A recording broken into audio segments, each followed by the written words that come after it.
कलिंगी गाँव में अभियुक्त कालिया नाहक को गिरफ्त कर पुलिस। घटना पर एसपी निर्देश में एक स्वतंत्र टीम गठन कर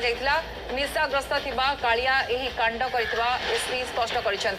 गतकाली राति पीसीसी सभापति भक्तचरण दास और सानखेमुंडी विधायक रमेश चंद्र जेना मृतकों परिवार को भेटी समवेदना जणाइथिले। परिवहन मंत्री विभूति भूषण जेना भी आज पीड़िता परिवार को भेटी समवेदना जणाइछन्ति। दोषी को कड़ा दंड मिलिबो बोली कहिछन्ति मंत्री। तेबे दोषी को कड़ा दंड मिलिबो एक्सक्लूसिव चित्र आपण देखुछन्ति। तेबे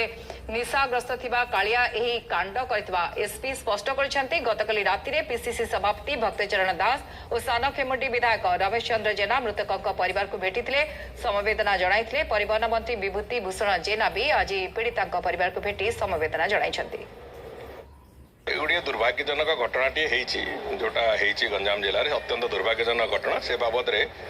पुलिस विभाग तार यथारीति काम आरंभ कर आशा करुच्ची अन्य केस गुड़िक हुए तुरंत से जो अभियुक्त एवं ता सहित संपृक्त जी जी थे समस्त को गिरफ्त कर जो भाव दंड विधान करा कथा जिते कठोर रु कठोर दंड विधान करे से कथा घटना केबे कान भी शुणवनी जेते दंड देले कम रहिबो एवं तुरंत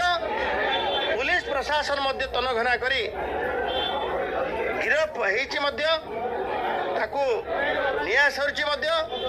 एवं कार्यानुष्ठान तो शीघ्राति शीघ्र हम दृढ़ कार्यानुष्ठान हम दृष्टांतमूलक कार्यानुष्ठान हम ताकि भविष्य में भाया काम करने किए साहस करेंगे ना। अधिक आलोचना करबा कालुचरण नाहक दिगबंडी रिपोर्टर जोड़ी होती। कालुचरण वर्तमान परिवार लोक कौन दाबी कर निशा कारबार वृद्धि पाउछि फल भाव अभावन चित्र सामना को आसुची। पूरा घटना को आउ कौन अपडेट देखो जो भाव गंजाम जिला सानखेमुंडी ब्लॉक फाटपुर थाना इलाकार जो भाव गोटे 4 वर्षर शिशु को दुष्कर्म कर हत्या कर बड़ निंदनीय घटना जो ग्रामवासी रही ग्रामवासी मैंने दृढ़ निंदा करने सहित दृढ़ कार्यानुष्ठान ग्रहण करने पूर्व सानखेमुंडी विधायक रमेश चंद्र जेना और पीसीसी सभापति गाँव में पहुंची पीड़िता परिवार सहित आलोचना करने सहित घटनास्थल में पहुंची जो रही दोषी रही दृढ़ कार्यानुष्ठान ग्रहण करने थाना को पहुंची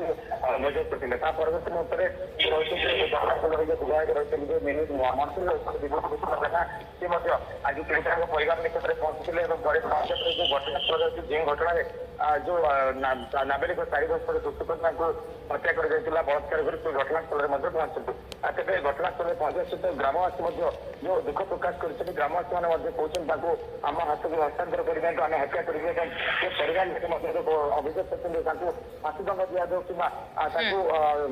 एनकाउंटर कर